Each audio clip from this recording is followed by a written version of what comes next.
Hi hello, ഇന്ന് ഞാനൊരു മീൻകറിയുടെ video ആയിട്ടാണ് വന്നിരിക്കുന്നത്. ഈ മീൻ ഏരി മീനാണ് കേട്ടോ. അപ്പോൾ ഫസ്റ്റ് നമുക്കൊരു ബൗളിനകത്ത് കുറച്ച് കുടംപുളി ഇട്ട് നല്ലപോലെ തിളപ്പിക്കാം. അതൊരു പാകത്തിൽ 5 മിനിറ്റ് തിളച്ചോട്ടെ. അപ്പോഴേക്കും നമുക്കൊരു കൂട്ട് തയ്യാറാക്കാം.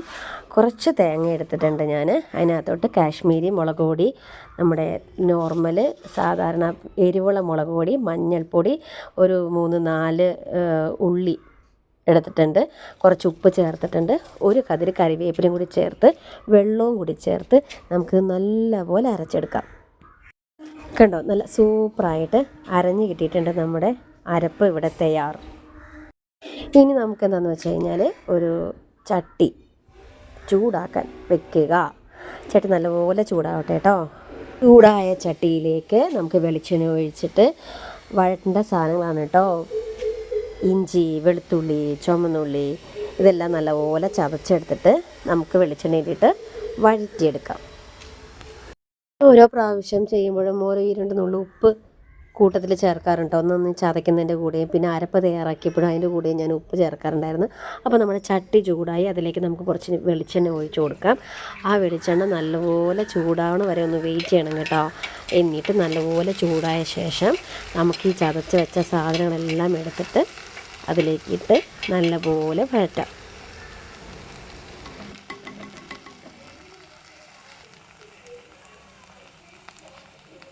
ഈ വഴറ്റിയ സംഭവം നല്ലപോലെ കരിമുരാന്നും ആകണ്ട കേട്ടോ. ചെറിയൊരു ഗോൾഡൻ കളർ വരുമ്പോഴത്തേക്കും നമുക്കതിനകത്തോട്ട് അരപ്പൊഴിക്കണം. ഈ അരപ്പ് നല്ലപോലെ ആ എണ്ണ തെളിയുന്നത് വരെ, ആ പച്ചപ്പൊക്കെ ഒന്ന് മാറണ വരെ നല്ലപോലെ കുറേ സമയം ചട്ടിയിൽ കിടന്ന് ഇങ്ങനെ എന്താ പറയുക, ചൂടായി തിളച്ച് വറ്റി ഒരു എണ്ണയൊക്കെ തെളിയും. അപ്പോഴേക്കും എന്താ പറയുക, ഞാൻ ഒറ്റയ്ക്കാണ് ഈ വീഡിയോ എടുത്തുകൊണ്ടിരുന്നത്. അതിനിടയിൽ അമ്മ വന്ന് എന്നെ സഹായിച്ചതാട്ടോ. എനിക്ക് കുറച്ചും കൂടി ആ മിക്സിയിലുണ്ടായിരുന്ന അരപ്പിന് കുറച്ച് വെള്ളമൊക്കെ ചേർത്ത് അതിലേക്ക് ഒഴിച്ച് തന്നു. മതി എന്ന് പറഞ്ഞിട്ട് അമ്മ കേൾക്കുന്നുണ്ടായിരുന്നില്ല. ഇതും കൂടി ഉണ്ടെന്ന് പറഞ്ഞ് കുറച്ചും കൂടി വെള്ളം ഒഴിച്ച് പിന്നെ അത് നല്ലപോലെ കുറേ സമയം എടുത്തു കേട്ടോ. അതൊന്ന് തിളച്ച് ആ എണ്ണയൊക്കെ ഒന്ന് തെളിഞ്ഞ് വരാനായിട്ട്. ഇപ്പോൾ നോമ്പ് സമയമാണ്, പക്ഷേ ഞാൻ ഈ പ്രാവശ്യം നോമ്പ് എടുത്തിട്ടില്ല. എനിക്ക് ഇച്ചിരി ആരോഗ്യ പ്രശ്നമൊക്കെ ഉള്ളത് കാരണം വല്ലപ്പോഴുമാണ് നോൺ വെജും മുട്ടയും ഒക്കെ കഴിക്കുന്നത്. അത് കാരണം എനിക്ക് ഈ പ്രാവശ്യം നോമ്പെടുക്കാൻ പറ്റിയിട്ടില്ല. അപ്പോൾ ഇതാ നമ്മുടെ മീൻകറിയുടെ അരപ്പ് നന്നായിട്ട് തിളച്ച് എണ്ണയൊക്കെ തെളിഞ്ഞ് വന്നിട്ടുണ്ട്. അപ്പോഴത്തേക്ക് കുടംപുളി നമ്മൾ തിളപ്പിച്ച് വെച്ചതില്ലേ അതിൻ്റെ വെള്ളവും 2-3 കുടംപുളിയും കൂടി ഇട്ടിട്ട്, നല്ല പുളിയുള്ള കുടംപുളിയാണ്. അത് കാരണം കുടംപുളി അങ്ങനെ അധികം ഇട്ടില്ല. നമ്മൾ കുറച്ച് കഴിയുമ്പോൾ അതെടുത്തങ്ങ് മാറ്റും. നല്ല പുളിയുണ്ട്. ഇന്ന് തിളച്ച് കഴിയുമ്പോൾ നമുക്ക് ഈ മീനെല്ലാം പറക്കി അതിലേക്ക് ഇടാം.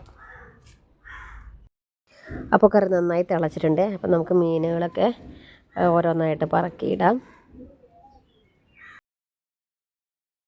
കറിക്ക് ഏകദേശം നല്ല കളറൊക്കെ വന്നിട്ടുണ്ട് കേട്ടോ. അപ്പോൾ അമ്മയ്ക്ക് എപ്പോഴും ചന്ദന കളർ എന്ന് പറയും. എനിക്ക് നല്ല ചുമന്നിരിക്കണം കേട്ടോ. മീൻ കറിയൊക്കെ കുറുകി ചുമന്നിരിക്കണം. ഇവിടെ ചാറിന് എപ്പോഴും ക്ഷാമമാണ്. അതുകൊണ്ട് കുറച്ച് നീട്ടി അങ്ങ് ചാറ് വെച്ചു. പിന്നെ അമ്മ വന്ന് ആ മീനൊക്കെ ഉടയാതെ അരപ്പിലേക്ക് മുക്കിയിട്ടു.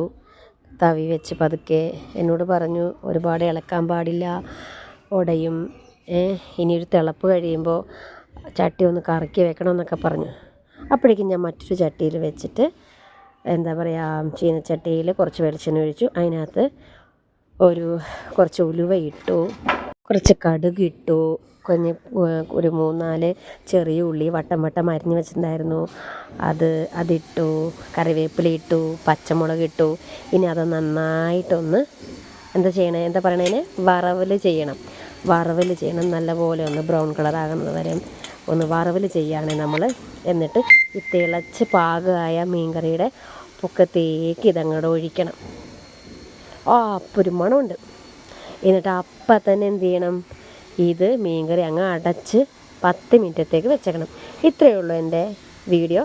Tata, bye bye.